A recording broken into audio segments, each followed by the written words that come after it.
Ez itt Brüsszel, hamarosan kezdődik a miniszterelnöki csúcstalálkozó. Egyetlen dolgot kérdez most itt Brüsszelben mindenki, hová lett a pénz. Ugyanis a bizottság benyújtott egy költségvetés módosítási javaslatot, újabb súlyos 100 milliárdok befizetését kéri a tagállamoktól.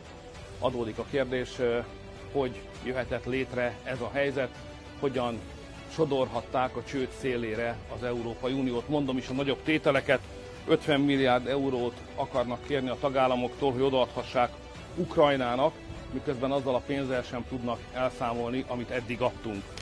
Sok pénzt akarnak a tagállamoktól, hogy ki tudják fizetni a korábban fölvett Európai Uniós hitelek kamatait. Ezek azok a hitelek, amelyekből ezidáig Lengyelország és Magyarország egyetlen fityinget sem látott. Frivol, hogy óvatosan fogalmazzak. Még több pénzt akarnak tőlünk a migrációra, de nem a határvédelemre, hanem hogy behozhassák a migránsokat, és természetesen magukról sem feledkeztek meg, euró milliárdokat kérnek a brüsszeli bürokraták fizetésének emelésére.